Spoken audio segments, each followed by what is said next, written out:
Hello ladies and gentlemen of YouTube, my name is Kanka the Great, coming at you with another YouTube worthy video. I know I haven't done a deck profile or a update video for you guys. I've been live streaming just a little bit, but this is mostly due to the fact that I have been waiting for my cards to come in. So I finally got the rest of my cards and now I'm just trying to foil out the rest of the deck. So let's go ahead and get right into it. So for the main deck, of course, I run 3 Super Agents. Super Agent is a must because you can use another card in the deck, which is the next one I'm about to show, to stack the top 3. So you can use in conjunction with Drone. Now Drone stacks the top 3, and Agent, you can reveal the top of your opponent's deck, and then you can special summon him and pop a spell or trap. And if you have Drone and Agent, it's a 2-card OTK with exactly 8,000, with a spell and trap pop and 2 pops from the sleeper, which I'll show you in a minute. And then basically the heart and soul of the deck, you just spam this card a whole bunch of times. Quick Fix, basically what Quick Fix does is if you have a Super Agent or a Helix, which is the extra deck monster, he's also considered to be a Super Agent. So if you have one of those on the field, you can discard a card and special summon Quick Fix. And the reason why it's so good is it's not a hard once per turn. It's once per card, and then once the card leaves the field and it comes back as a new card, it gets the same effect. So it's not a hard once per turn. And then we have, well, for the one-ofs, we play One Last Resort to go with our Sleeper. Sleeper is basically the boss monster of the entire deck. Like Spyrals, yeah, we have Firewall, and we have Borlow Dragon and things like that, but Sleeper is basically the boss monster. You protect Sleeper with Last Resort, and you equip it with Last Resort, and basically it can't be targeted, it can't be destroyed by battle or card effects. So you make your board, make your firewalls, make your Gaias and stuff like that, and then just summon your Sleeper with your Last Resort, and you will be good to go. Just sit on that. And then one Master Plan, because she's basically a Garnet. If you draw her, it's really bad, but it's not too bad because you can discard her with Quick Fix's effect. But if you have to discard her with Quick Fix's effect, most likely your hand is pretty bad already. And then for the non-Spiral monsters, I play the Destrudo build, so I run 1 Destrudo. Destrudo is really good because basically you pay half your life points. So at the start of the duel, you pay 4K, and you can special summon him by targeting one level 6 or lower monster you control. Then his level gets decreased by that much, and you can special summon him to your side, synchro with him, and then once he leaves the field, he goes back to the bottom of the deck. So we have other cards in here that can get you to Destrudo a lot easier. And then I play 10 hand traps, just because I've seen the YCS, I saw the YCS Dallas build, the YCS London, and YCS Dublin. I've seen a lot of builds, they run 9 to 10 hand traps. So our searchable hand trap is DD Crow. Now, in the extra deck, this new card came out called Recite Starling, and basically it's a rank 1 exceed, and it only requires 2 level 1 monsters, and when you exceed summon it, if you have 2 exceed monsters on it, it gains, one monster gains 300 attack for each exceed material you have, and you can also detach to search for a level 1 Winged Beast monster, so that's a DD Crow. So it's a searchable hand trap. And then I play the God card, 1 Max C, just because it's Max C. For the standard stuff, I can't afford Ash, so I play Ogre. Once I can get Ash, once it gets a reprint, or once I get enough money to buy Ash and play a little bit more competitively, I'll just run Ghost Ogre. But, you know, people say the problem with Ash is it doesn't get rid of the main problem, it only gets rid of the problem for a turn. Ghost Ogre and the cards I'm about to show you next actually get rid of the main problem. And I run 3 Ghost Reaper and Winter Cherries. Now, the main reason I run 3 in the main deck is there's about 6 other people at my locals playing Spyrals right now. And it gets pretty tiresome when you keep dueling a bunch of Spyral players and they have the answers before you do. Because a lot of people at my locals play Droll and Lockbird. And they play Ghost Ash and things like that. And I can't really afford those really high tier meta cards right now. I can afford the rest of the deck, but a playset of Ash is $250 right now. So we will be getting that later. And then for an unusual hand trap that I saw a lot at the YCS and in Dublin is even in Spiral decks and one Invoke deck is the Spyral, the Psyframe engine. So 2 gammas and 1 driver. You basically, when a monster effect is activated, so like say you go into you play terraforming, or you play your field spell and you go into your quick fix or whatever, and they say, oh, Droll and Lock. Well, you have a quick fix added to your hand, and you say, okay, I'm going to gamma you, and then I'm going to summon a driver. And you summon the driver in attack mode, and you have the gamma, and you can either link these off or synchro summon into Omega, which I don't play Omega just because I don't really like the playstyle of Omega, but if you want to, you can play the Omega. And for the spells, that's everything for the monsters. So for the spells, I play 1 big red. I think only 1 is needed. I rarely ever find when I did play 2, I rarely ever found myself searching for the second one.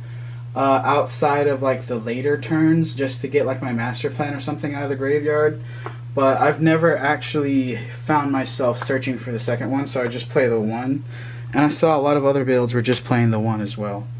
And for the power cards, I run 1 for 1, and basically I see this as another quick fix. So we run 13 quick fix in the deck, and I'll show you why. And I play 1 soul charge. Basically, this can be the second big red. Now, the way I look at it is it can be the second big red because first off, it's not searchable, which is a downside. But the second effect is if you can actually resolve a soul charge, this can basically win you games. You can extend even further. You can make your double firewall, your barrel load dragon. You can basically make everything in your extra deck if you can top deck the soul charge. And we play 3 machine dupe just because you can dupe your drone, you can dupe your quick fix, and it's just a really good power card, and it's a good bait card for Ash. So they basically have to Ash your machine duplication. And then for the field spell engine, I run, of course, 3 terraforming standard, 3 set rotation standard, 3 of the actual resort, and 1 Dragon's Ravine because we run the Destrudo engine. And basically, if you open set rotation, don't go straight into your resort. Go into and we play Oracle of Zephyr, of course. And I can't afford Gateway to Chaos, so I play Oracle of Zephyr. So basically, if you see your set rotation, don't go straight into the resort. Go into the Ravine and the Zephyr. So you give your Zephyr to your opponent, and you give your Ravine to yourself. You flip over the Ravine, you activate the Ravine, you send Destrudo, and then you like normal summon Quick Fix or normal summon Drone or normal summon Agent or something, and then just special summon your Destrudo, go into your Ancient Fairy Dragon, pop your Ravine, and then you can go into your resort, and then you can start comboing off, and you can go through all of your field spells if you open up Ravine or set rotation. So that's really good. So you can add up to 3 cards to your hand. And then for the traps, we only play 2. Just 1 wire and just the 1 rescue.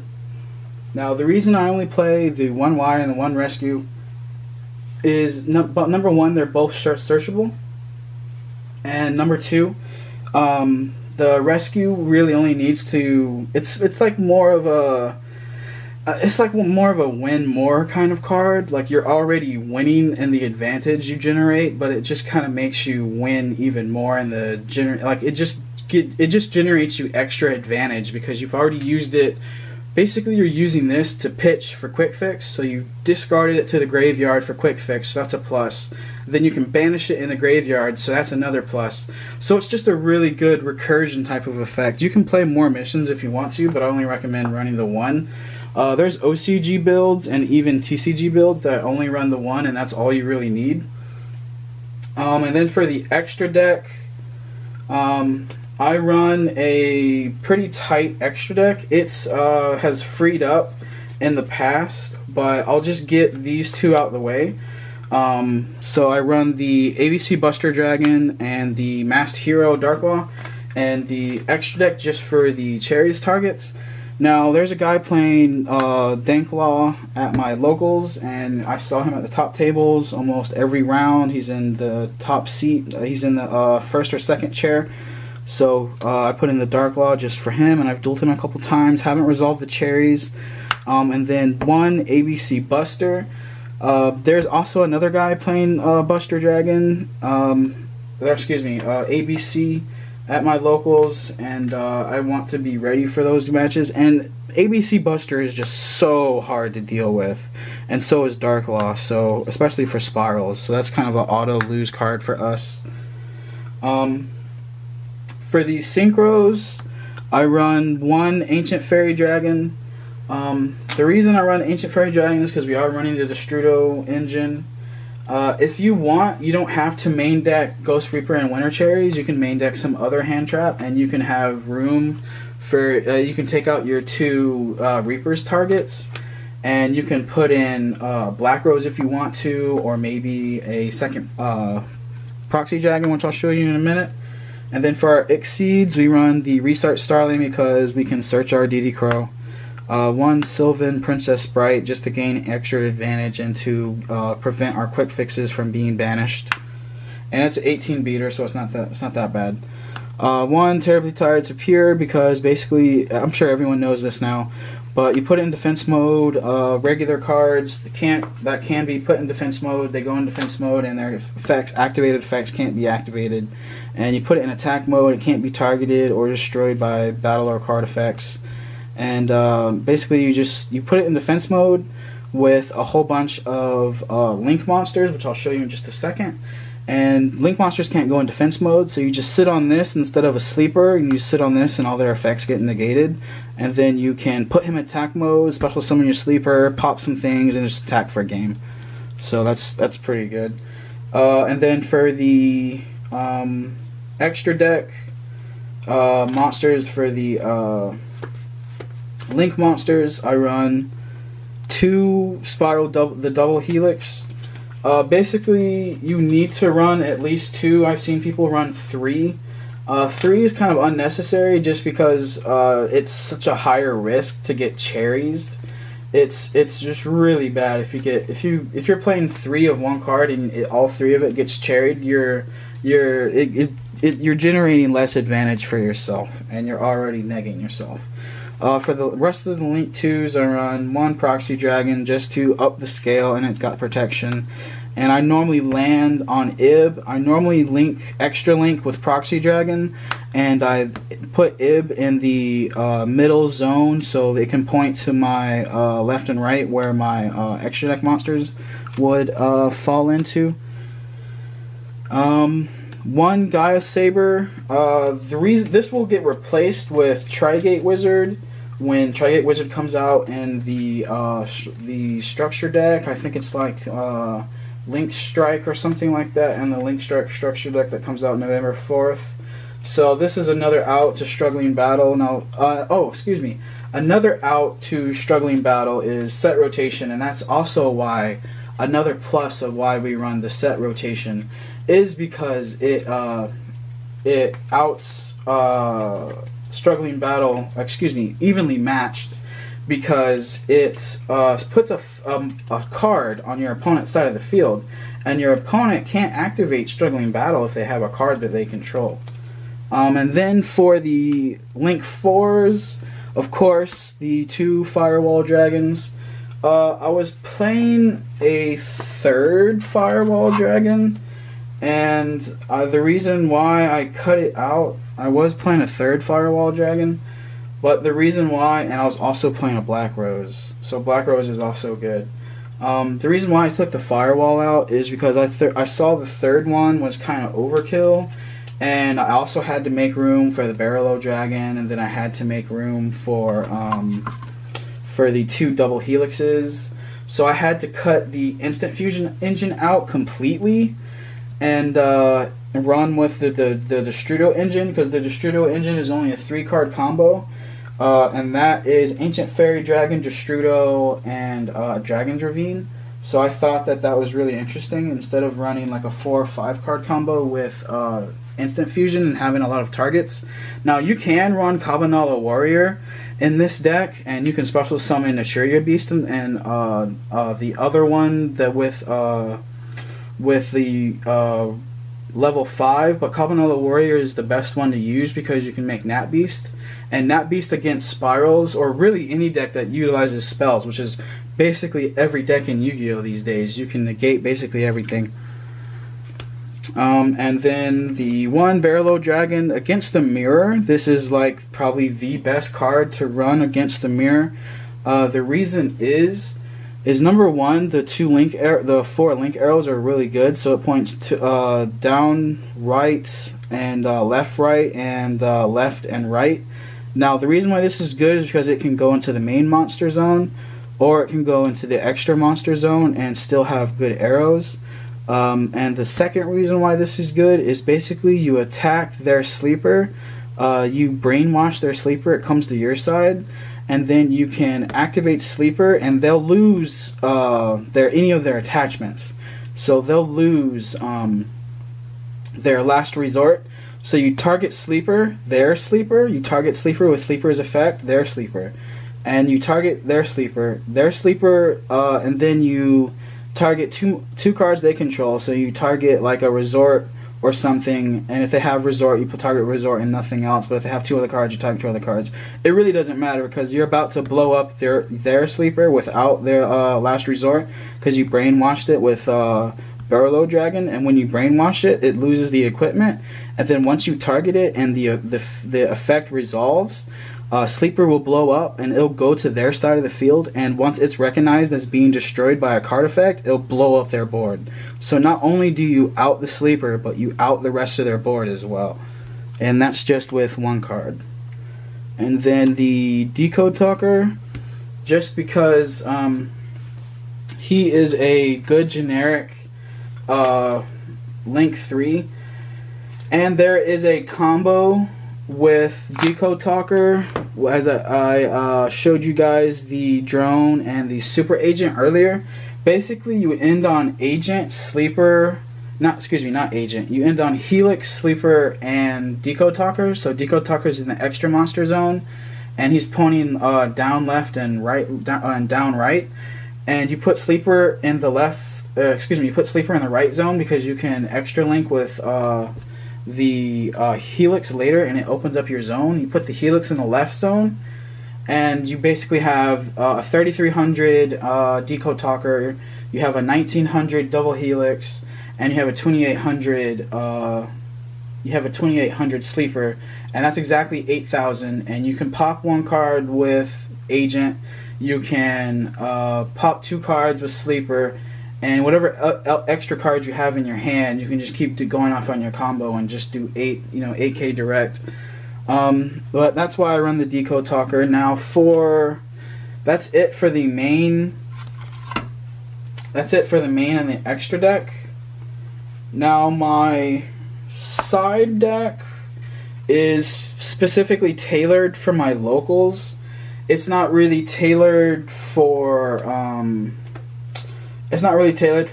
specific competitive play. If I was going to an event, I would definitely change up my sideboard. But this is a pretty generic sideboard to deal with almost anything, and I put some cards in here to deal with specific cards, but I'll tell you what they are when I get to them. So 2 system down, this deals with ABC, and this ironically deals with Spyrals as well. It hits all of their quick fixes, it hits all of their drones. So basically all of their starter cards, it hits all of those in the graveyard, it hits all of them on the field. So any super agents, and it hits their last resort too, so their sleeper becomes naked or whatever. So that's the system down. Some self-explanatory cards are the one Raigeki. I couldn't fit it in the main board, so I put it in the sideboard. 1 Dark Hole because it's at 1 and it's so good. 1 Interrupted Kaiju Slumber because I play the Kaiju engine, which is 1 Sticky String. 1 Gamma Seal and 1 Thunder King. Thunder King gets over Kumongus. Kumongus gets over Gamma Seal. Thunder King gets over all of them. And you can still do some pretty good damage. Now, you can't really do a lot of good damage with Kumongus and Gamma Seal, but the Thunder King on Kumongus or Gamma Seal is pretty good. But that's the standard removal package that most people are running these days. And for some of the more specific cards are 2 Zaphion. Now this used to deal with Magician Pendulums, just because it outs the trap card, and it outs the all of their scales. It outs all of their back row, their D barriers, you know, because they side those in game 2. Not against Spirals, just because we link summon instead of actually summoning the hard way, which would be synchro summoning and all of that stuff. I think extra linking is just so easy these days with all these monsters that can special summon, just because there's really no requirements. But 2 Zaphion just to deal with spell and trap cards, and that's any spell and trap cards really. And then Imperial Order just for the mirror. Like, you can turn it off anytime you want to. So during your turn, you can just turn it off and go and deal with your play. And even if you can still just sit on a sleeper and, you know, just keep attacking and just sit on a sleeper. Then for the other spell and trap card removal, I run 2 Unending Nightmare just because it deals with Magician Pendulum so well, and it deals with the mirror as well. It hits the resort, it hits True Dracos, it hits Last Resort, it hits all the other cards. It hits Big Red. It hits well, it doesn't really hit Big Red just because Big Red isn't like an attachment effector. And then I run the last 2 cards are 2 D barriers. Just to deal with Magician Pendulums, just to deal with ABC, just to deal with Masked Heroes. This outs Dark Law, it outs Toads, it outs basically any deck that isn't a Spiral deck. So yeah, it's pretty good. And a World Chalice deck, but you have such a good matchup against World Chalice, it's crazy. Just because they don't have any good inherent protection effects besides Ib, and Ib doesn't really do that much, especially when you can just crash through. And some of the other cards I considered running but didn't are the 3rd system down, the 1 Ghost Trick Dolahan, that's Trickstar, the Time Star Magician for the Cherries targets. But at my locals, this will come in and out for different Cherries targets and stuff like that. The 3rd Fireball Dragon, the 1 Black Rose Dragon, 1 Castell for a Cherries target, but I figured it wasn't really relevant anymore because really no one's running this. They're running number 41, and I already have that in my extra deck, so I'll just target that.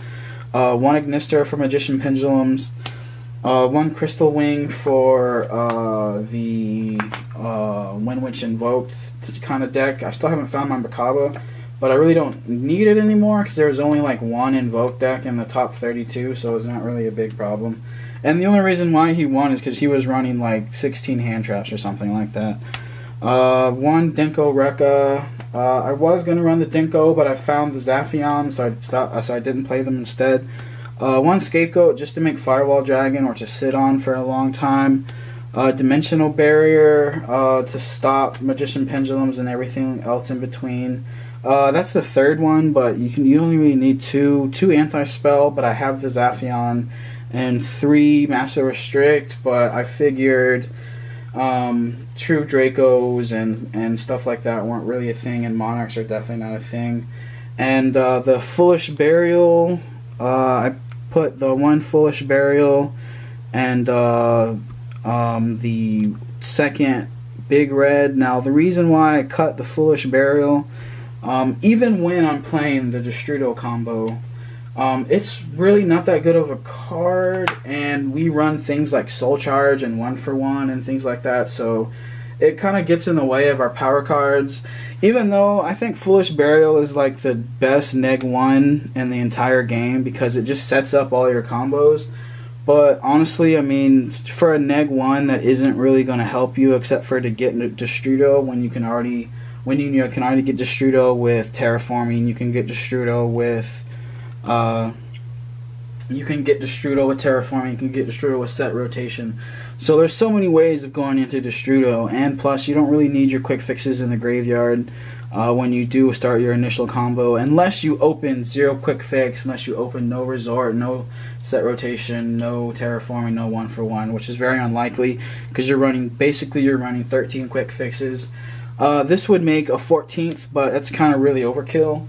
And that's all of the cards that I was considering playing, but I did not play them just because to make this deck tournament legal, I had to cut some cards out just to make it 40 cards in the main deck, and to make it, I had to make it 15 cards in the side deck just to keep it tournament official. And like I said, sideboard is all up to your specific locals and or whatever tournament you're going to. If you're going to like an official event or a YCS or a regional anytime soon, main decking cherries might not be a bad idea because 90% of the players out there are going to be playing Spyrals. I think it was 90 in the YCS Dallas. It was like 91% Spyrals, 3% Invoked, 3% True Draco, and like 6% Trickstar or something like that. It was really nasty. I mean, Spyrals were like 91% of the meta. It was ridiculous. So I hope you guys enjoyed my deck profile. If you guys enjoyed, please hit me up. Hit me up on social media. My social media, I will put it in the description. My friends that know me from the card shop, they know me on my social media. They know me on my YouTube channel, Kanka the Great. Please like, favorite, and if you really enjoyed my content, please subscribe. I've been trying to grow my YouTube channel, and I've been trying to advance my channel to have more videos and more content. So if you enjoyed, please leave a like and subscribe.